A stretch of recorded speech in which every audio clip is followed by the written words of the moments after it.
What is up, soccer friends? Welcome to Kickback Committee. We are glad you're here. I'm Susannah Fuller alongside David Goss, following another huge weekend of soccer. We've got a lot to dive into today, David Goss. It's going to be a really fun show. We've got our 50 States of Soccer tour taking us to the great state of Missouri, so we are going to chat with one of the co-owners of KC Current, Chris Long, who alongside his wife Angie has built an absolute juggernaut of a club in Kansas City, a record-breaking season. We'll chat with him about all things soccer in Kansas City. We're going to get you primed for the NWSL playoffs that kick off this weekend. We're going to hit on some more World Cup memories as we look ahead to 2026, and another big weekend in USL. David Goss, playoffs have been absolutely wild in both the championship and in League One. It was a big weekend for the Fuller household and One Knox. So we're going to hit and Kickback Committee. Well. We went 2-0. Exactly. Thank you very much. And of course, our Great British Bake Off recap, which everybody loves. I'm not as hoarse as I am or was last week after the win, but I will say there was some celebrating to be done on Sunday night because David Goss, One Knox, is advancing to the semifinals. Let's go. Everyone got knoxed up. Everyone got. I put that in the group. It was text. great. It was a good one, right? It was great usage of Knox. Knoxed up. Yeah. We're all knoxed up. Yeah. I think that's what I said. No, it was really exciting. A 2-1 win for One Knox over Charlotte Independence in the quarterfinals. So they will now face Naples in the semifinals. One Knoxville will host next Saturday. But based on what I had seen, Goss, in the USL playoffs, like on the whole, I was like going into it, you were primed. Thankful that they were able to get this done in regular time. And it did not go to extra time and then penalties because that seemed to be par for the course this weekend. It was wild. Because on Saturday, which was the first day of playoffs, Pittsburgh and Hartford went to extra time. Mm-hmm. Detroit as an 8 seed. Shout out to Matt Sheldon in Detroit City. We did that, by the way. We did that. You're welcome. They knocked off Louisville 1-0. I think North Carolina and Loudoun went to extra time as well. I think maybe Phoenix and El Paso. That one was a 90th minute goal. So it was drama on that side of things. And then on the other side, USL League One, because you were the second to last team to play, right? Yes. So you had to watch all the other games, which is funny because Neil Collins talked about that on the Sacramento game yesterday, where he's like, we've watched all the games all weekend. We know what's coming. So yeah, Naples Union Omaha went to a shootout, and Portland Hearts of Vine upset Chattanooga Red Wolves. Suck it, Chattanooga. Sorry, I was real pumped for that one. Also, once again, shouts to Portland Hearts of Pine traveling fan base who were incredibly loud in that stadium. You got a good spot for them if they visit when they visit Knoxville? It's funny. There hasn't been a huge traveling contingency that has shown up at One Knox games. I'm trying to think where they would put. I know where they kind of put them in the corner.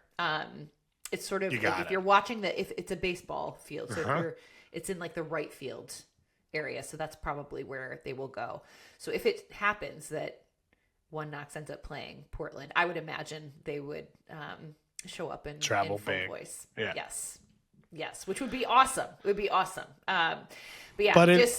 It was a weekend where the number one realization was in single game elimination in American soccer playoffs, it is about survival. It is literally about survival. And Ian and I had a lot of conversations this weekend of just like, he was like, it's so, he was so gratified at winning the Players' Shield because for him, he was like, this is the testament to what we've done over an entire season and 30 games, and you win it. And then it gets into the single elimination playoff format where literally anything can happen. And like I said last week, truly any team could beat any team. There really aren't like clear-cut favorites. And we saw that completely on display this weekend in both the championship and League One. So it's crazy that Louisville, can we talk about Louisville for a second? Unreal. They scored so many goals this season. They hardly gave up any. and they couldn't score one goal at home in the playoffs against Detroit. Like, nobody saw that coming. Nobody saw. Matt Sheldon did, to be fair. Yeah, sure. He was pretty confident. And we were like, if, when. To your point, Louisville had a plus 37 goal differential. Charleston had plus 30. Mm-hmm. And then the next best was the top team in the West, FC Tulsa, at plus 20. That's how much better Louisville was. They had the best points per game. Tulsa had to go to extra time to beat Colorado Springs. Nothing's easy and nothing. Clearly, what we have learned is nothing straightforward. The other thing, though, is Louisville has history of, like, they win in the playoffs, they make the playoffs, they win championships. Like, they are at least also – so it's like sometimes it seems a little bit newer, like a One Knoxville, and you're like, all right, well, they were great in the regular season. They're the best team, but, like, this is a new venue and they don't know this. Louisville's experienced here. Like, they've been here over and over again. So they'd been to the semifinals 4 of the last 5 years, and they were runner-up the other year. So they have won a playoff game every single year. They'd won back-to-back championships in the past as well. It was crazy.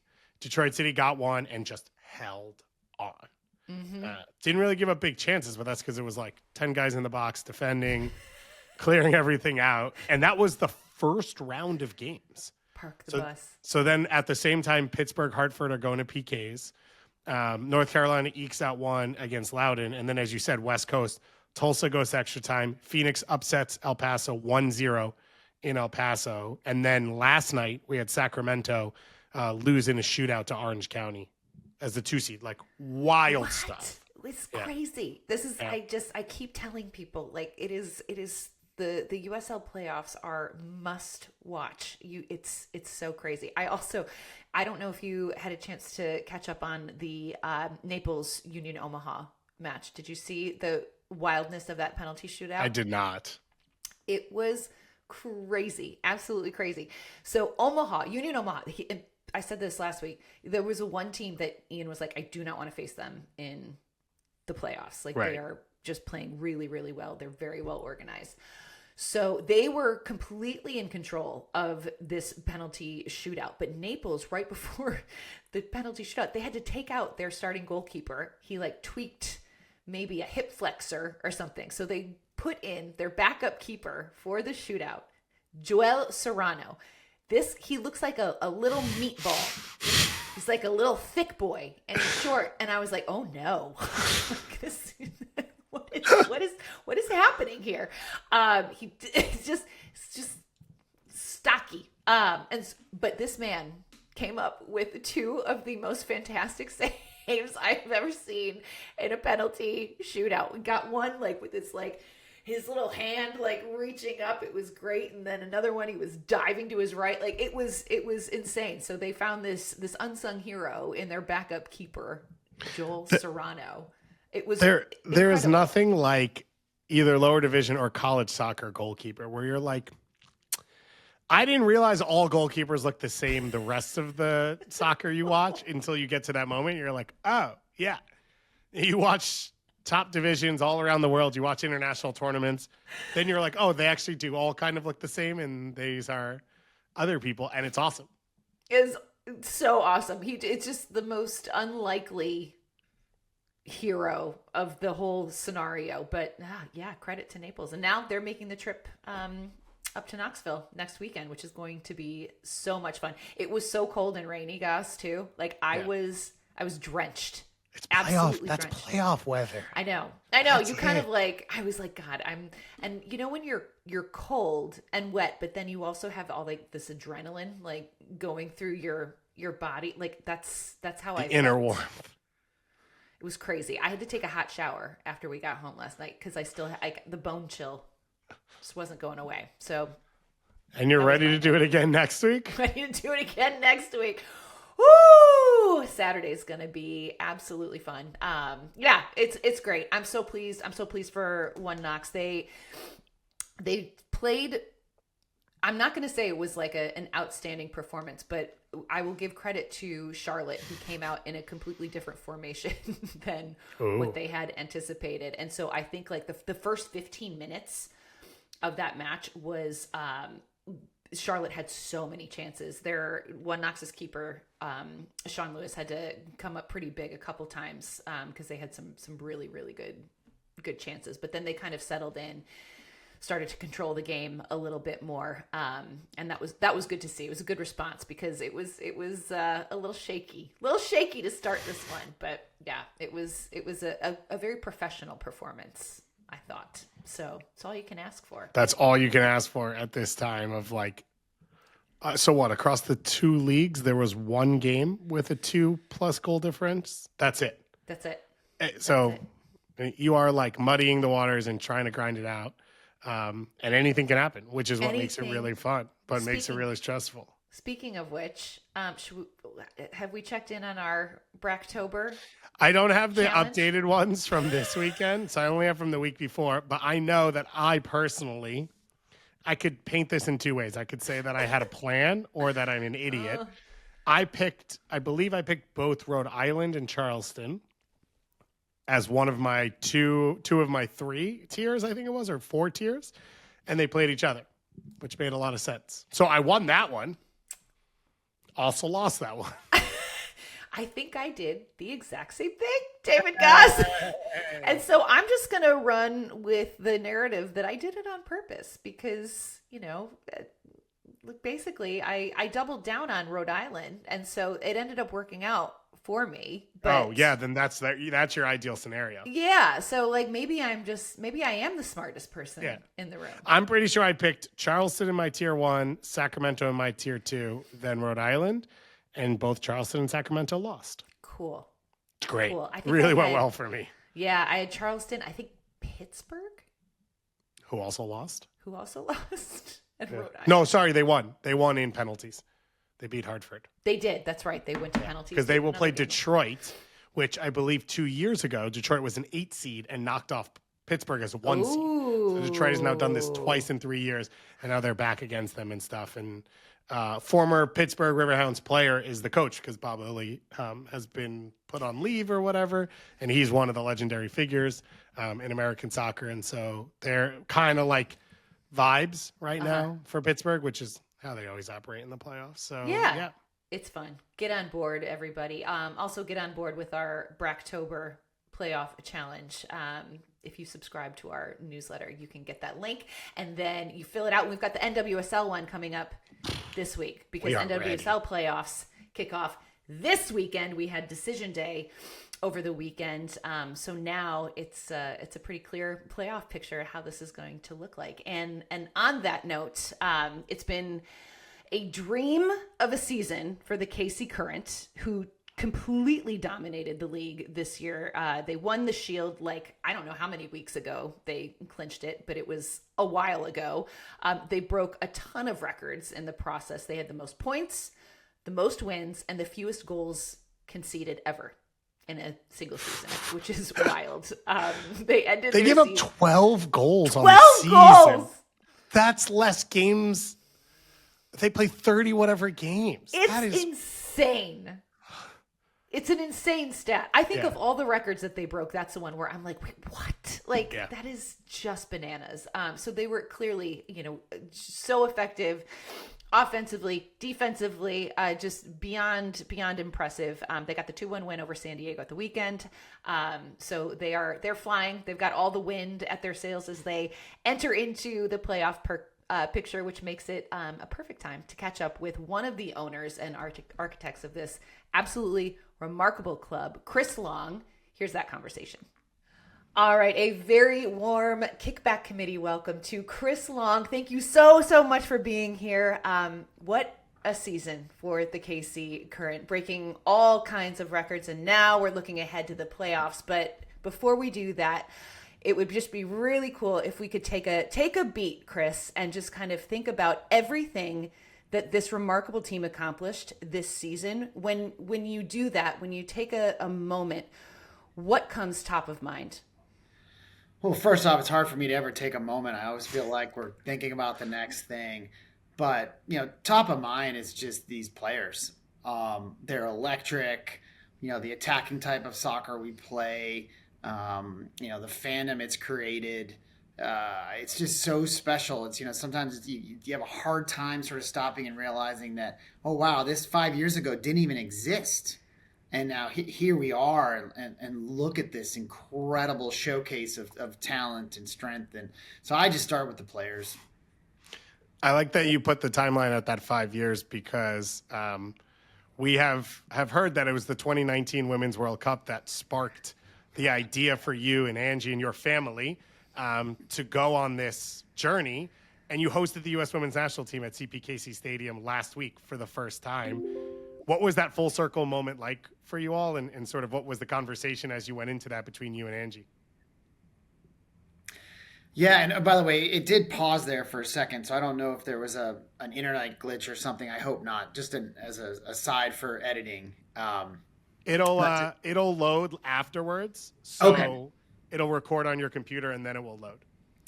So from the conversation with Angie was we saw the power of investment firsthand in Paris, France in 2019. We looked as obviously the U.S. Women's National Team was already investing in a big way, but other countries prior to that time were not. And all of a sudden you have your New Zealand, Australia, the European countries. And that level struck us. We're investors by background, by profession, and to see people putting, capital into this amazing product being women's soccer really brought us to where we wanted very badly to have Kansas City have a team in our backyard.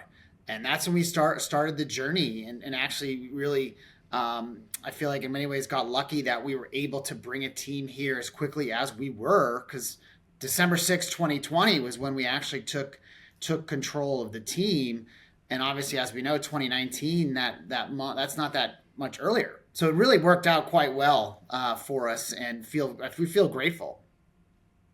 The timeline it's insane. It's actually like I'm wondering if you've gotten any sleep in those years since this idea came into your head, and to now this being the only women's soccer specific stadium in the country and selling out every game. Like what does your life look like, Chris? Are you just living and eating and breathing Kansas City Current right now?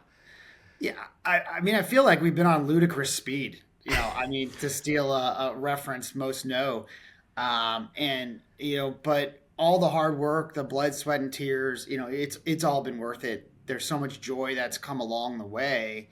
And, I really believe that, we were doing something built on the foundation of others' shoulders, right? Like we get a lot of credit for the things we've done, but you don't even get to that point without so many other people, players, coaches, organizations having contributed to that baseline of what it was. So we feel like almost an obligation now. Like we have to do this. We have to raise the bar. And every day you're trying to think about like what more can we be doing? Like what's the next step? So we put in a new 2,000 seat, brand new state of the art stadium in our training complex. We doubled the size of our performance center. We just put in 4 more grass fields at the training complex. It's just it never stops. So yes, the last 5 years are busy, but I'd say the next 5 are going to be even crazier.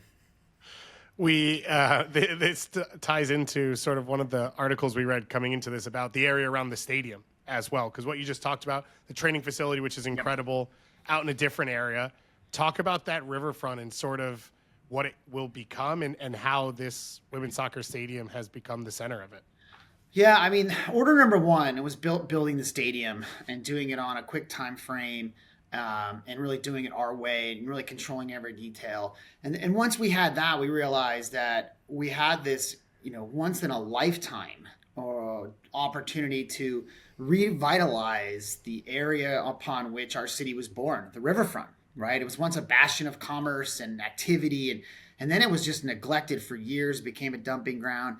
And really the stadium was this 1 + 1 = 5 kind of opportunity to take the riverfront back for Kansas Cityans for the next 100, 200 years. Really it's that kind of time frame we're talking about.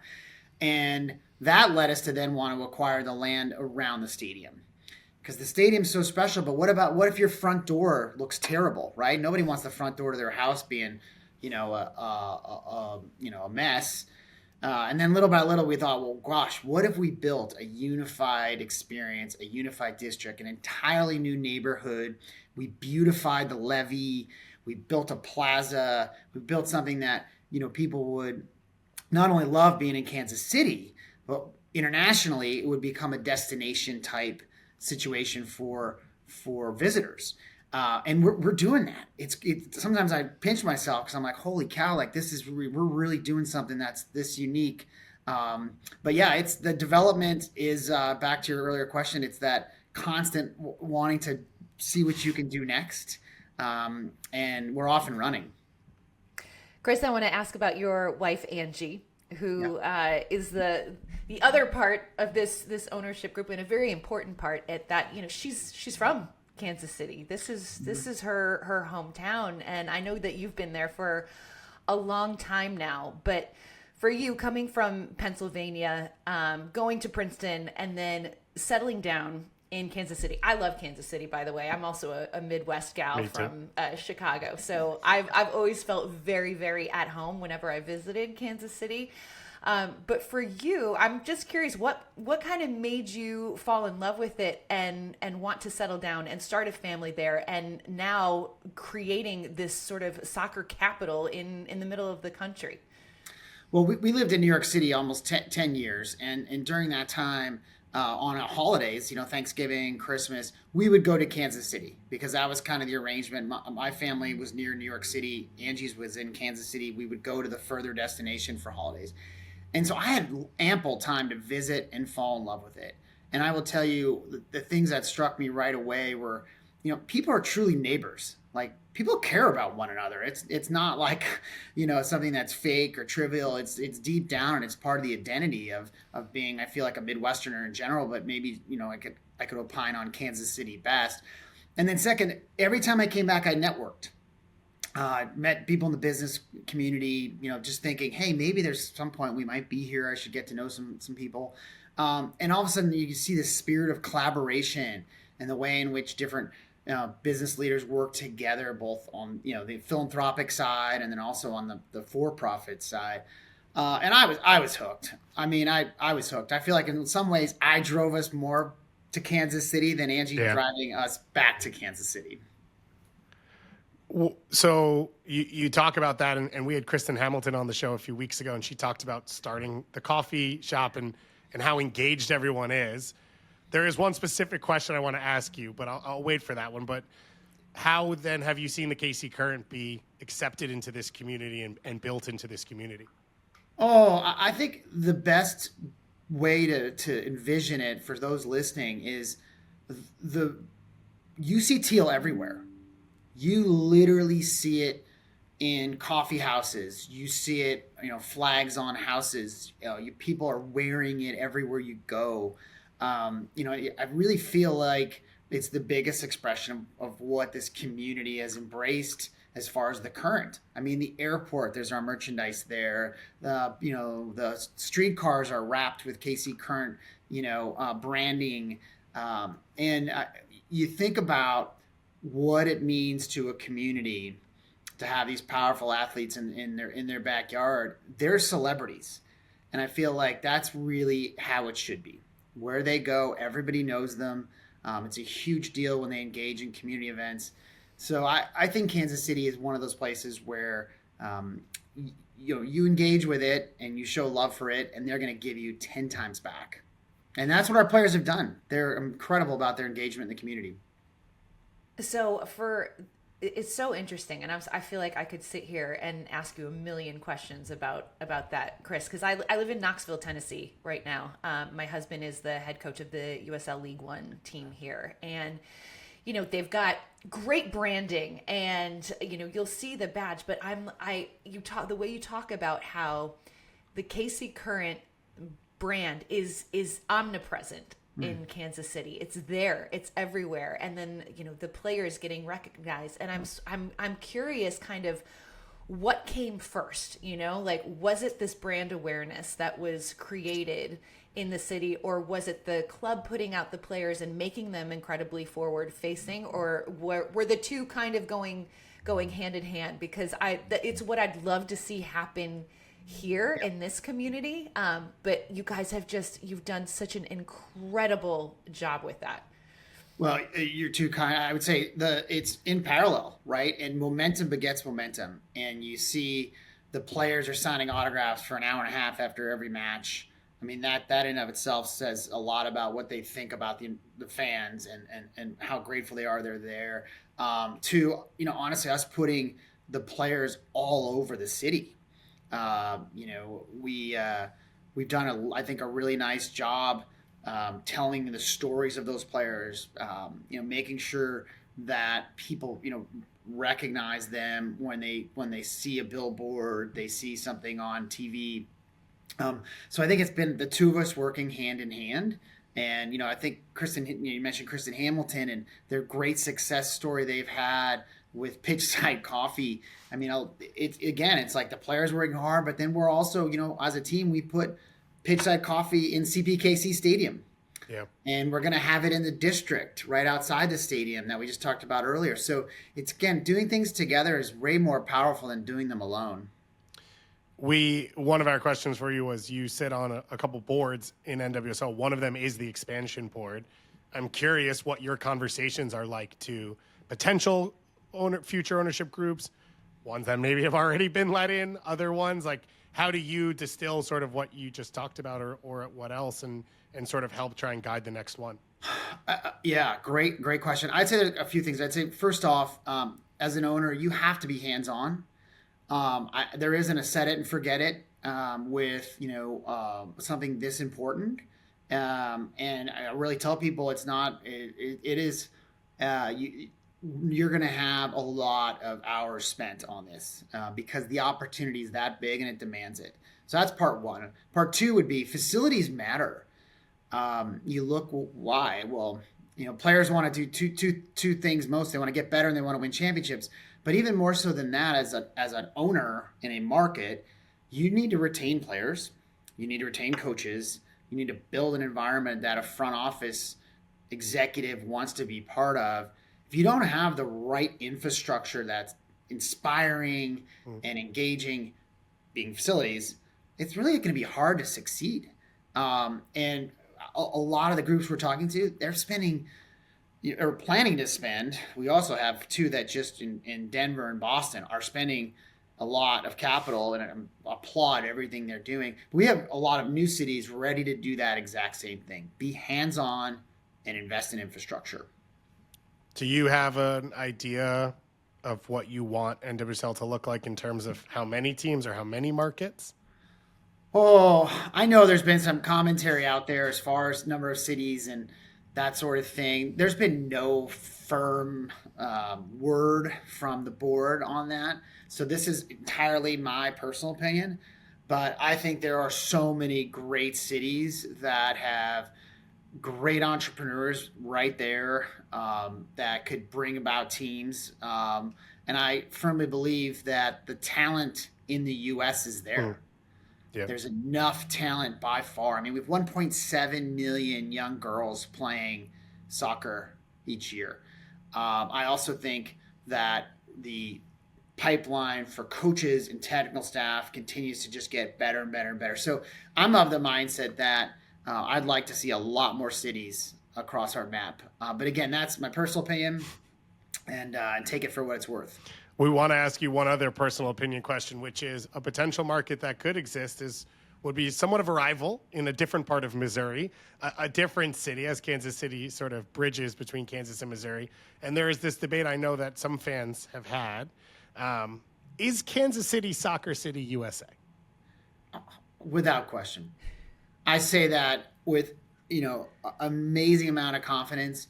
I mean, you look at, its roots back to, Lamar Hunt and everything he did, and, the World Cup and MLS. And, you look at what Sporting Kansas City did when they came out with what is now Children's Mercy Park, which really spurred a lot of the other facility investments across the MLS. And then I really believe the Kansas City Current has further solidified that designation as the Soccer City of America with the way we've set the bar for. And I really believe, like, I think our goal is to show the best of what women's sports can be, and we're not there yet. We're getting there, but I know that we've moved everybody to think a little bit differently. And again, so we're in Kansas City, so I don't know. There's 3 big tent poles there that are pretty important. I feel convinced, Sooz. Yeah, 100%. Oh, good. I did my job. I'm from Chicago, and so St. Louis,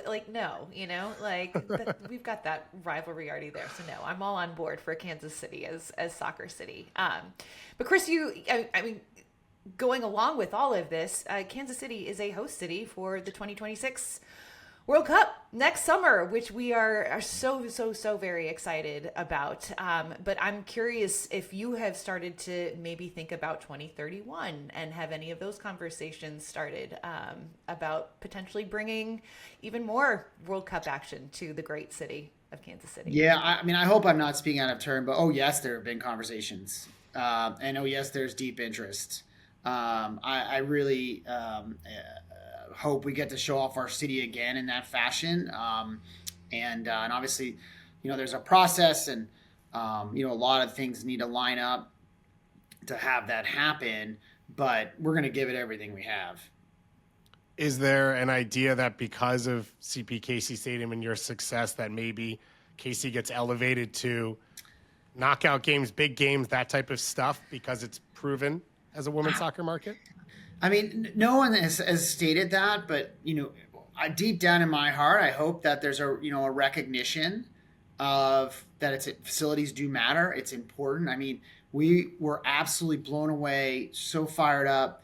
I don't even know how to put words to it that we were able to host the U.S. Women's National Team against New Zealand, last Wednesday night. I mean, that was just a magical evening, and I believe we have a place that's built for the best athletes in the world. Why shouldn't we host these incredible women playing the beautiful game? So yeah, I personally believe we should have a little bit of a leg up because of the groundwork and the investment and the infrastructure and the things that we've done. 4 of the players on the field at that game were from KC Current. What's it like to see the representation? I mean, we could hear the Lola Bonta chants from the East Coast, not even through the TV. Like, what was that it was like? So cool. We prior to this we had 0. And I look at it in many ways. I look at it that we've been able to develop players to a point where they're getting that level of recognition, obviously, which is the pinnacle of women's soccer. I'd say 2. I look at it from our fans' eyes. People were going bonkers about it that we had so many players there, and the Lola Bonta chant was amazing. But that was just one part of it. I mean, Michelle Cooper's in the game, and you hear Coop. I can't do it justice, but it really is something that I think it even furthered, and I credit the U.S. national team with this, furthered the fandom in our region. We had people traveling from all over the place. It wasn't just Kansas City. It was people coming from Des Moines and Tulsa and Wichita, St. Louis, Milwaukee. So it was really great to have our players be seen in that fashion. Amazing. Gosh, should we get into a little scouting report conversation with Chris? So I think Gus mentioned this. Every week we explore a different state in our 50 States of Soccer tour. And so this week it's Missouri. And so we have kind of a few sort of questions in a scouting report that we like to address. So for you, one of the questions we would like to ask, first of all, I'm curious, based on our previous conversation, what's the rival state of Missouri, if you had to name one? We're talking about rival cities, but rival states. Is it Kansas or Kansas? Would it just be Kansas? Yeah, they've called it the border war for the longest time, and that stands for many different things. So yeah, Kansas.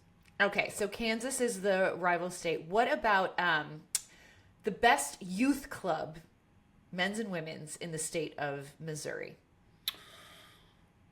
Ooh, in the state of Missouri, I would say it would be a tie between Kansas Athletics, KCA, Kansas City Athletics, and St. Louis Scott Gallagher. Okay.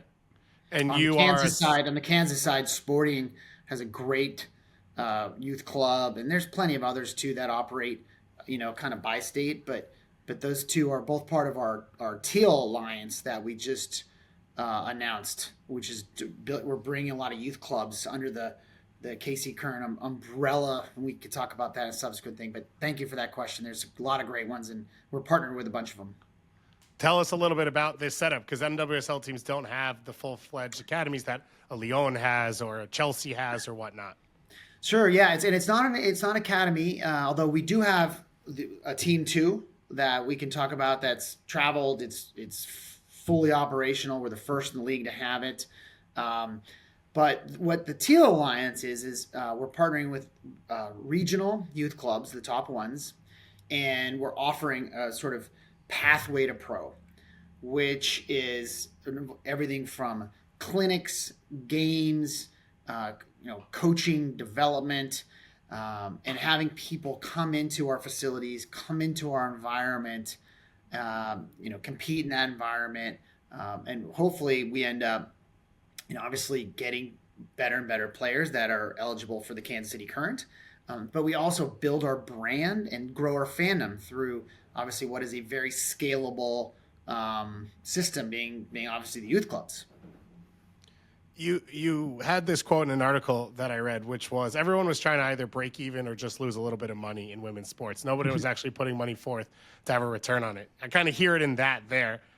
Is this now, as you continue to take more steps, the fact that you have proof now that when you do invest, it does come back and that interest does generate? 100%.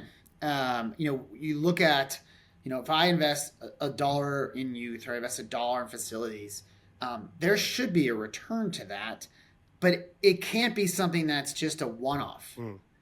Investments is something that has to be consistent and deliberate and have a path. Why are you doing it? And I think you've seen it in the fact that the Kansas City Current has more revenue than any women's soccer club globally in only year 5. There has been that demonstration that investing does that. And so now we've been doing a lot more on the youth side. As I mentioned, we're upping the ante on the infrastructure side. We, as you probably know, recently announced a multi-club model. And as part of that, we bought HB Kerr in Kerr, which is about 20 minutes outside of Copenhagen in Denmark. So we're doing a lot of things that we think if we do consistently, we will have a strong return on investment. And your daughter is on the KC Current, played at a U17 World Cup, played at Duke. How much of this is learned experience from you of, as a parent, trying to figure out what the future of your soccer playing daughter was? What an awesome question. I will tell you that being able to also see the broader system through her eyes has taught us a lot of things about what not to do. And I really believe that, because we've been able to see, her college experience, her U17 World Cup experience, her time now with the U20s, and then, of course, time with the Kansas City Current. And it's interesting. It's informed us, back to this investing, there's so many things for players that you need to make sure and take care of, from, the way in which you do your preseason to the way in which, the gear is distributed, to the way in which the community and how you set them up the best way to tell their stories. And I think Mary, being our daughter, has helped us inform some of those things that we might not otherwise see. Chris, one last question for me. I know, we're kind of hitting on you being a soccer dad, which has to be all kinds of fun. But I want to know, what's the Chris Long, the soccer dad version of Chris Long versus the owner Chris Long? Are they two completely different personalities? Are you the orange slice or donuts person for the team bench? No, they're not different at all, in that, I get butterflies before every match. I know I don't play. I know I can't control anything in that match. I'm not the coach. I'm not the GM. But I get that same butterflies, whether it's an owner or as a dad. And it's one of the things I've found out about myself as I've gone to these matches. And we've always been really supportive of women's sports. So, it's been something that I don't think is unusual to have that nervousness when you just want to see the best out of your players on the field, whether it's your daughter or it's Dabinia or it's whomever. Like, that's how we sit in those stands each and every time. So thanks for that. And finally, playoffs. It's time. You hosted the championship last year, but it was a neutral site. You won the Shield. You set the points record. What is this month going to be like, and what should people be looking forward to? Right now, guess what? The record's 0-0-0.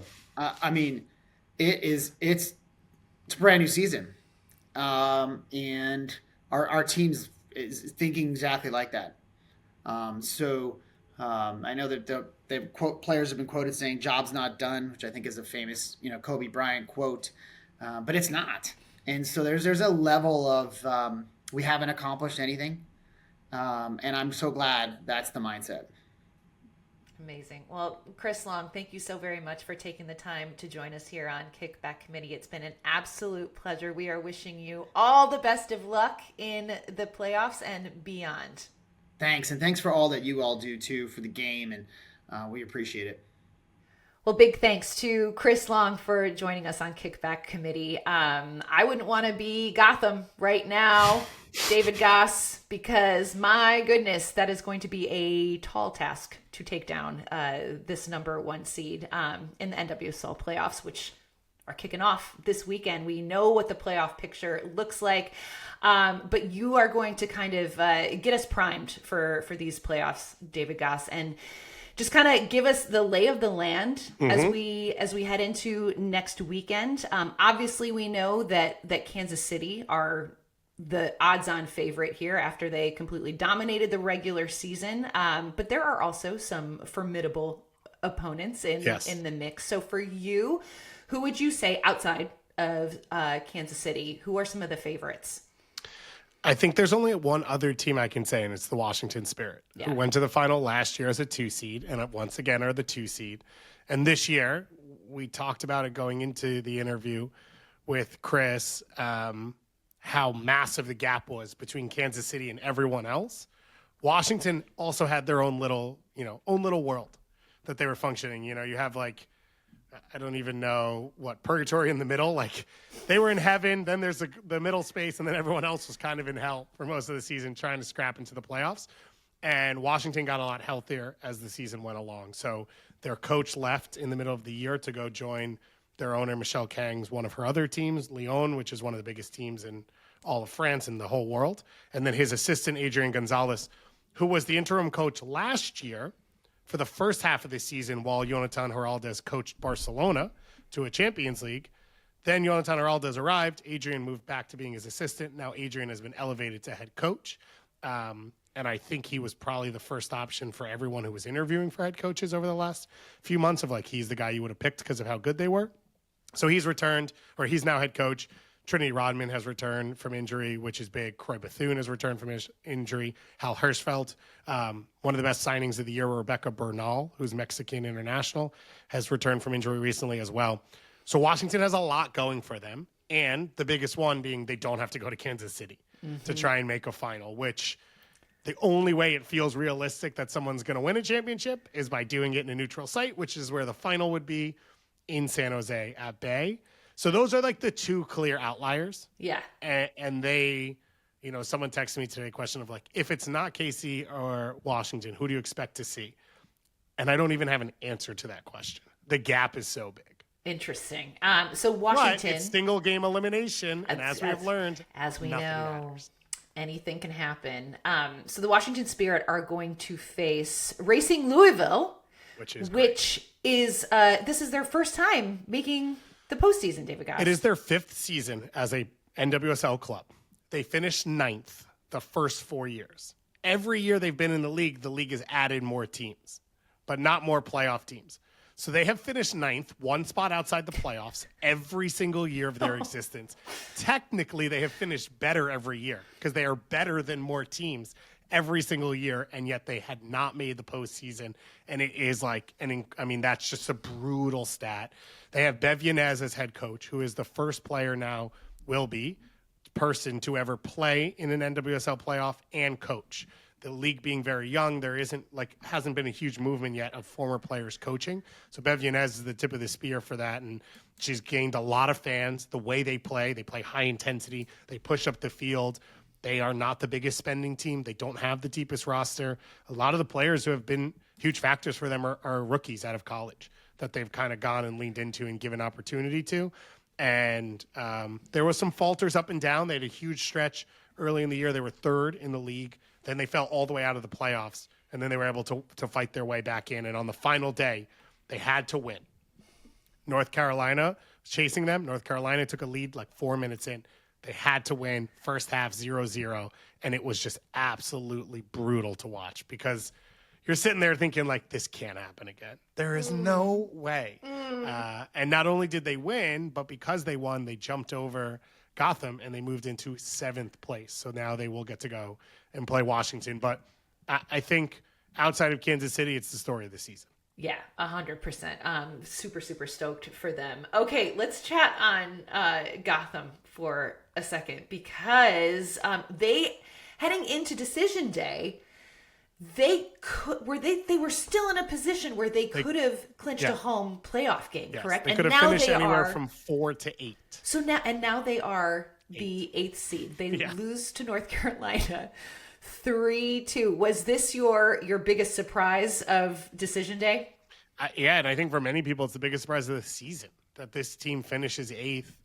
They won the championship 2 years ago, and then they built this super team last year, which everyone was so excited about. They brought in Tierna Davidson and Emily Sonnet and Rose Lavelle, and they were going to be this amazing national team. And it was up and down. It's hard, and they didn't win last year. They lost to Washington in the semifinals, and then they basically had all those players leave, and they rebuilt the roster this year. And they did so with some different faces, players from outside the league, a couple rookies. And it's been up and down all year, but then it went up. And this is the hard part with every team. Outside of Washington and Kansas City, every team had a stretch where they were top two or three in the league. And then they all faltered off that to close out the season. And so it's really hard to judge where these teams stand. Gotham's had injuries. They have players that go out for internationals, so they didn't start everyone this weekend. But 8th is bad. Kansas City was the thing you wanted to avoid. I say that now in saying when Gotham played Kansas City most recently, I thought they played pretty well. And I think if you're KC, this is worst case scenario of like, you just don't want a team like Gotham. You don't want Midge Purse in an opening playoff round that you're supposed to win. You don't want Rose Lavelle. You don't want Esther. Like, you don't want to have to deal with this, even though they're not the Gotham that they were, and they're susceptible. They're still elite talent, and I still think they're moving in the right direction overall as a club, but it has not gelled recently. And if they go out in the first round as an 8 seed, like, that's just going to be a massive surprise for their season. Yeah, 100%. Elsewhere in the playoff picture, we've got Orlando, who's going to host Seattle, and Portland will host San Diego. So as we gear up for this coming weekend, players to watch for you, David Goss, who should we be keeping an eye on? Yeah, if you haven't been watching NWSL this season or as closely, and you've missed Temwa Shawinga, or you haven't watched for the last 2 years, I think she's the best player in the world. She has won the Golden Boot now. She's going to win the MVP back-to-back years, but she is injured. So that is the big question mark sitting around the whole league. She was in the suite watching from afar this weekend. She got hurt before an international break. So the hope is like, okay, they're going to manage her along. If she's unavailable, it is crazy to say that it probably doesn't change the odds. Kansas City is so loaded. Debinha scored a crazy free kick. Brazilian star, former MVP of the league. She is now second all-time in career goals in NWSL. Michelle Cooper, who Chris talked about, has now taken over as a starter for the national team coming out of Duke. She is a superstar. Bia scored in England for Brazil to beat England 2-1 in the last international break. And that's just the attacking front line. We're not talking about Lola Bonta and Claire Hutton and all the other talent in this team. So they're still loaded. But, it's not the same if you don't have the best player. And Temwa is just such an option on herself of like, she's fast, she can stretch the field, she can finish, she makes life harder. So it's a big question mark, and it's a big one to watch. I would say San Diego, two French stars in Kenza Dali and Delphine Cascarino are must-watch box office, and they led this team in the first half of the year. They were top 3 at the international break midway through the season, and it's all fallen apart for them, but they still pop up with really, really good moments. And Dudinha, now they've added, also scored for Brazil in that England game. So that's a team of stars to watch out for. If you don't watch the national team, Sam Coffey, superstar for Portland and now the U.S., she's probably the best defensive midfielder on the planet. And she's really like led now with Christine Sinclair and Megan Klingenberg and some of the Becky Sauerbrunn, some of the biggest legends retiring for Portland last year. She has taken over as the face of that team, and they're a 3 seed going into the playoffs, which is amazing. Yeah, that is amazing. You kind of mentioned retirements, David Goss. It was the end of an era for a few really, really big and important players at the weekend. On Decision Day, it was the final match for Kristen Press and Allie Riley. Yeah. When you think about their careers, it's always like, I don't know, I get really emotional when I see the footage and Kristen Press just kind of standing there like waiting to come on. Like it just I'm flooded with all these memories of how special of a player she was, and what must be going through their mind when they're about to take the field for the last time. It makes me super emotional, Goss. Yeah. I think you feel it when you hear Kristen talk about playing soccer and what it means there. And she sort of said earlier in the year, like, I just want to be happy again and do what I love. And her body held her back a bit over the last year or two, which sucks. But I think there seems to be that level of like, okay, it's time. Like, it's time to do the next thing. I think the emotion comes for all of us of like, one, the passage of time, right? Like I feel like we all live vicariously through these people, and you just watch their careers. And I remember Kristen Press being the next star or breaking through in 2013 and 14. I was at World Cup qualifying in Philadelphia, and she helped blow out Costa Rica for the U.S. to clinch 2015 qualification. And then they went on to win it. And so someone said it right now, Alyssa Nair is the only member of the 2015 Women's World Cup U.S. roster that won that is still playing.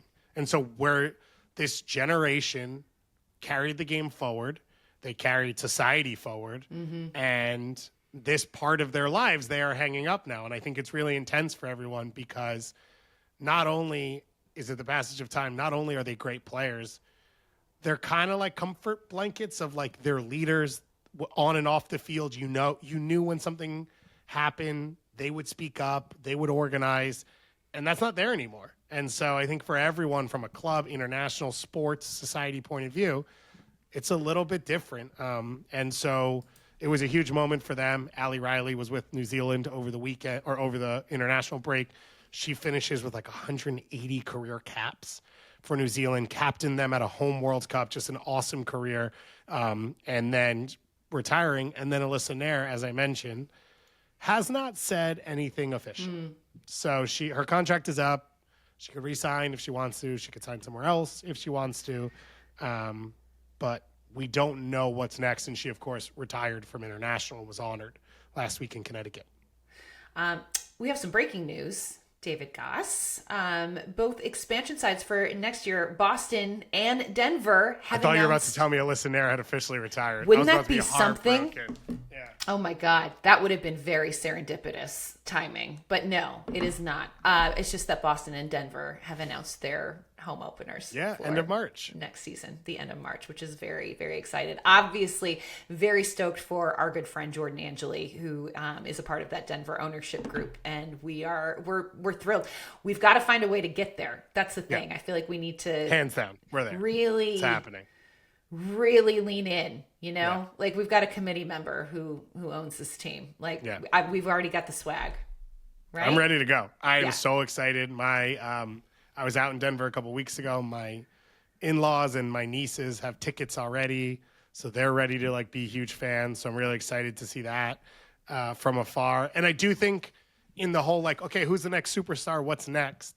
I think part of what's happening is like KC Current are superstars, right? The teams now, Angel City, Gotham, and I think Boston and Denver are going to be hand in hand of that, of like the next generation. We watched it happen in Major League Soccer, which is a little bit different, of like we went from like no one has heard of these teams to like Atlanta United and LAFC, and like they were larger than life as teams, which allows more flexibility, I think, for players to not have to carry the mantle themselves.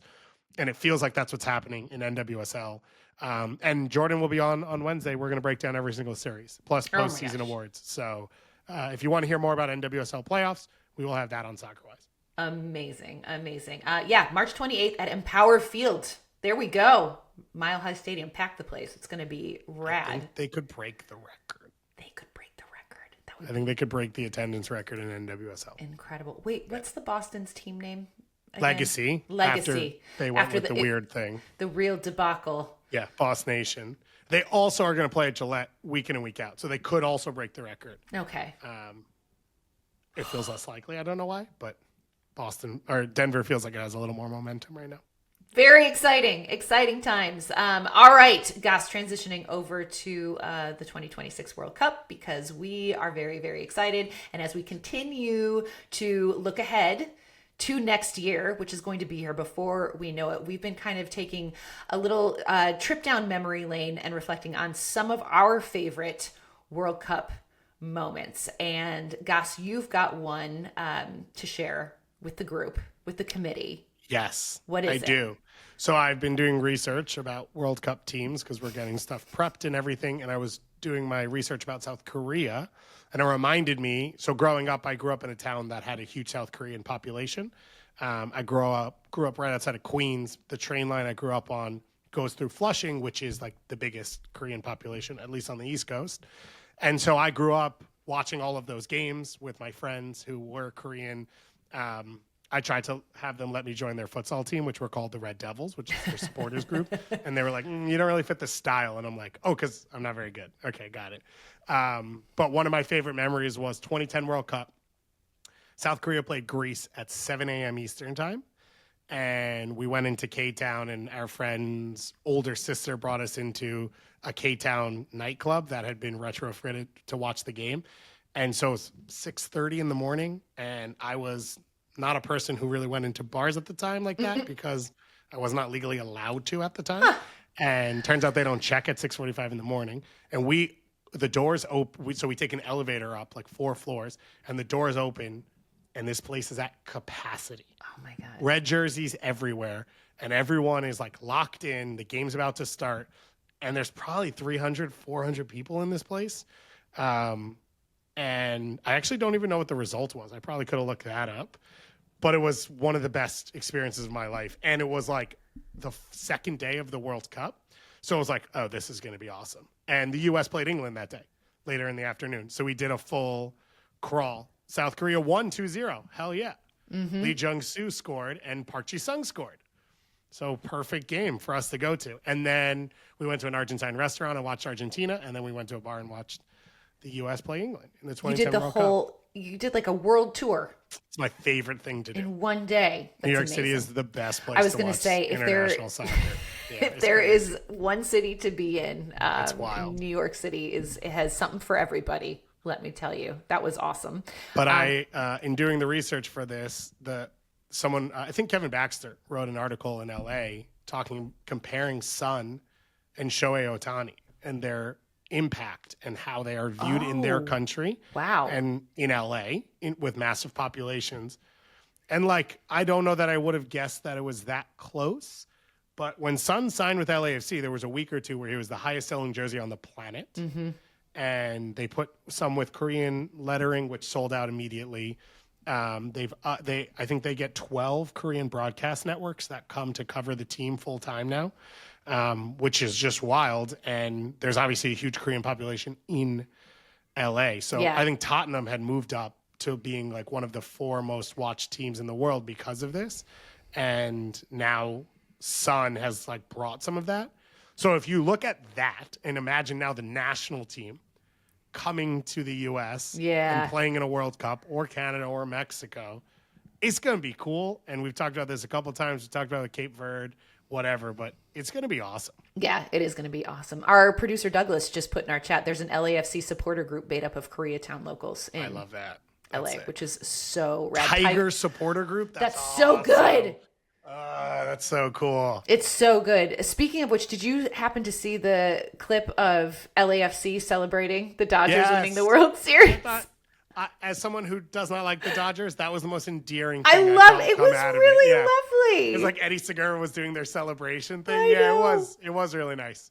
I know. It's funny. I have not really paid that much attention to the World Series. I've got really good friends in LA who are actively cheering for the Dodgers, but Ian and I turned the World Series on literally like at the perfect time. It was like the 8th inning. Was it when they blew it or when they won? When Toronto blew it. They had the bases loaded. Yikes. Tough. And then it was on I'm glad it was on Saturday because Sunday was NWSL Decision Day into MLS playoffs. Mm-hmm. It was during MLS playoffs, so I had multiple screens going. And I can tell you, I don't know a single thing that happened in the MLS games during the last 5 innings of that game because it was like, this is crazy. It was so good. I mean, it was so good. A very compelling Game 7. And do you know what was so funny? The following day is the New York City Marathon, right? I have run the marathon twice. You have? I have. The second time I ran it, it was like 3 days after the Cubs had won the World Series. Yikes. And I put the W on my back and like ran. But then I was thinking, oh my God, if the Cubs had just won the World Series and I had to get up and run a marathon the next day, knowing my intoxication level that night, like, would I have just been like, I'm shocked what? 3 days later it didn't still affect Screw the marathon. I ain't do like, so, cause that there were probably people that were actively celebrating the Dodgers. There's a lot of LA people in New York and vice versa. So I was thinking about them. I was like, oh my God, I wonder if they are completely hungover while running this. I didn't know this about you. Yeah. You're a marathoner? Was. How many? 3. What was the third one? Chicago. Makes sense. Yeah. I don't know what got into me. I was going through like a personal crisis, I think, for the first one. Yeah.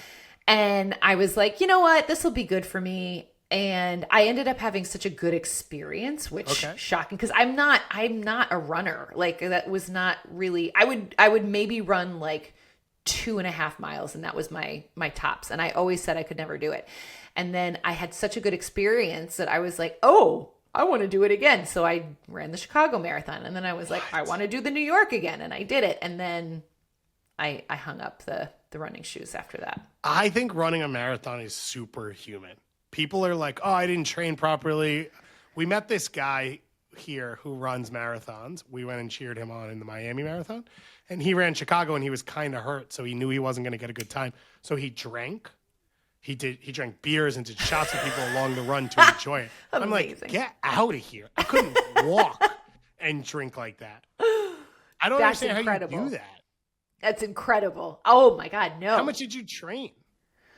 So for the first one, I signed up late. I remember so basically a friend of mine who worked at ESPN, Sarah Spain, she was getting together. Thank you, very cash. She was putting together like a team for the it was who was it? Was it Jimmy Valvano Foundation? Yes. Yeah. And she knew I lived in New York, and she was like, hey, random, do you have any interest in running the marathon? Because we've got these spots. And I was like, you know what? Yeah, I'm going to do it. Like, I don't know what possessed me. And so what happened was because I was doing it for the charity, we had like a whole training online training program. So like every day I would get like, this is what you should be doing. And so for the first one, I had to catch up a lot. Like I was pretty like weeks behind. But I kind of knew like what I had to do and worked my way up to like the long run where I had to do like a 20 miler.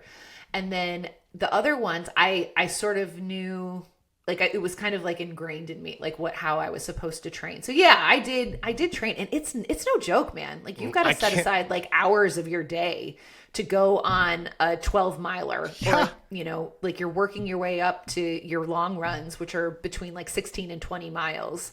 It's crazy. Like, and I was like, what?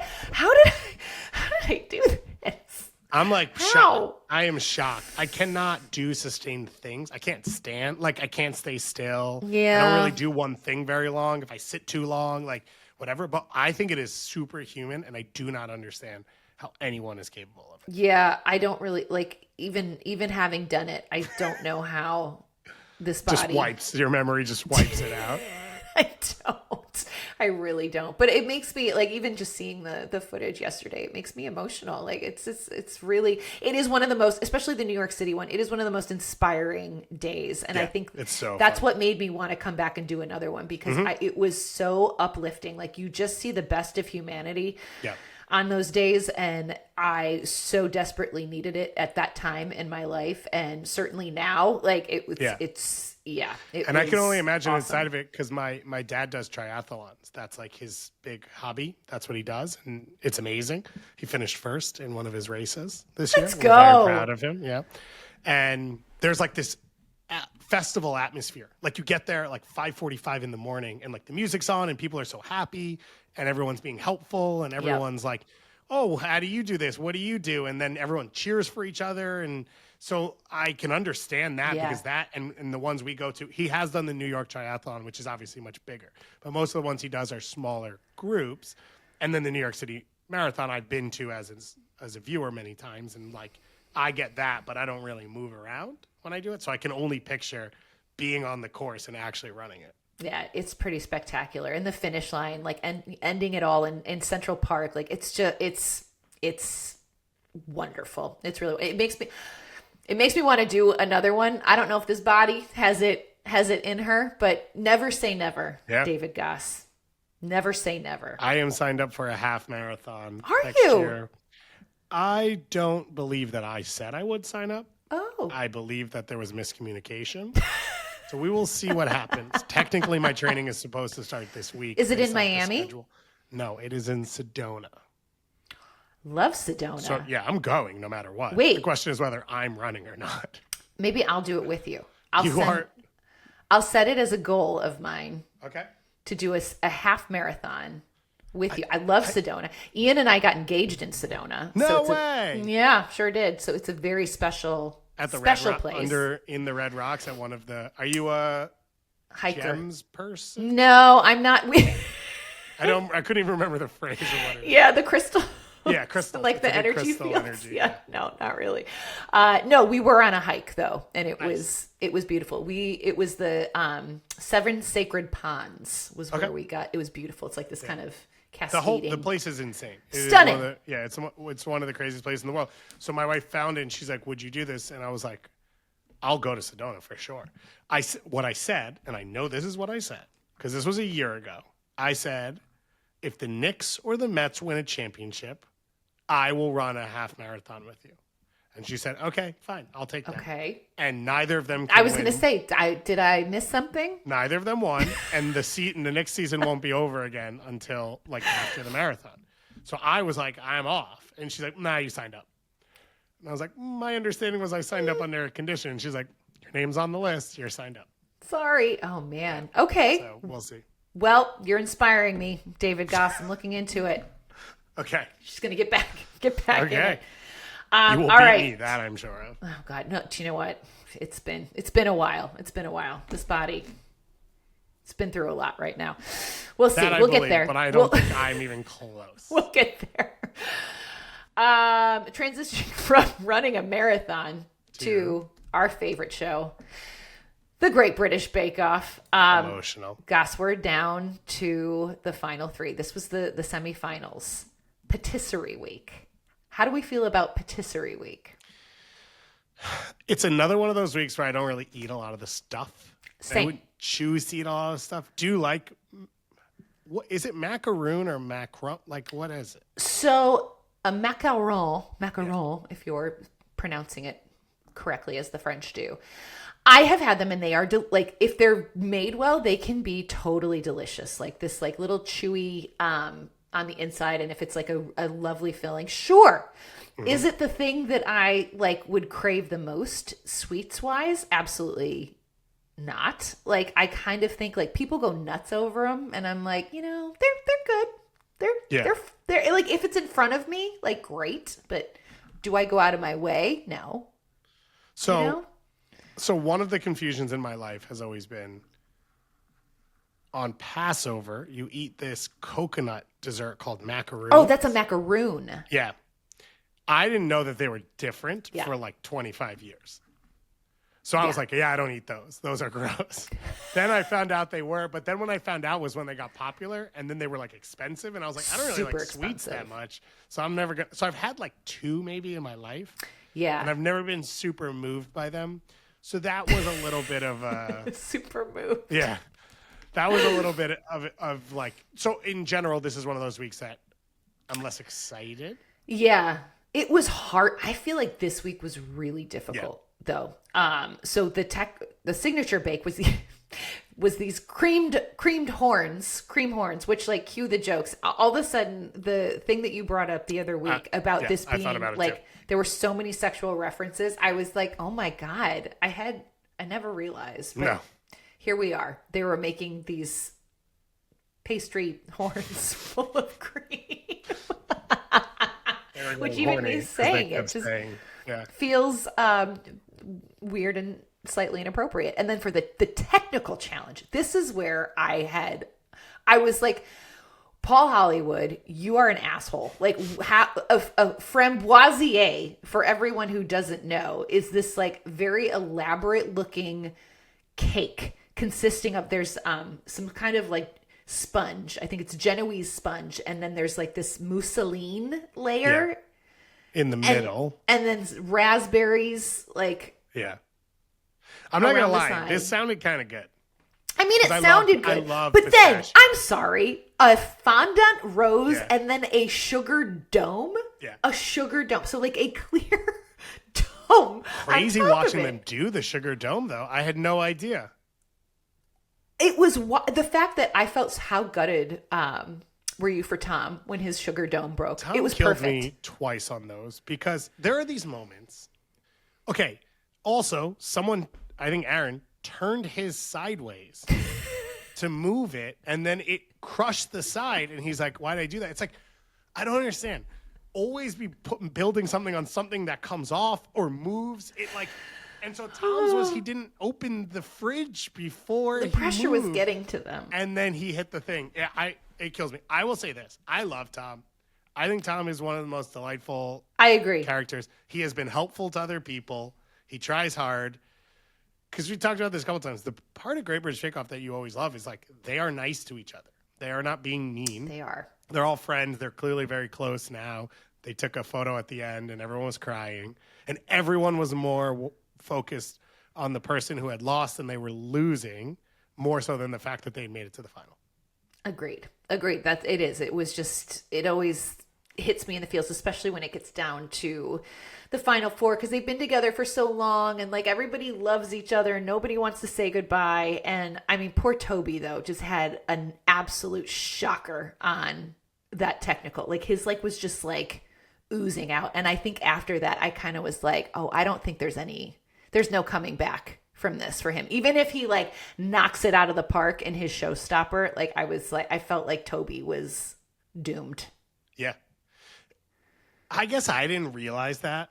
I thought they all did so poorly that I thought he was still in it. Also, it feels like sometimes they don't care about the technical in the end. I know. So I guess because I thought he did pretty well as like I thought his lemon thing was cool. His showstopper was good, and they had like decent, but they weren't like, I don't know. I think his technical was such a disaster.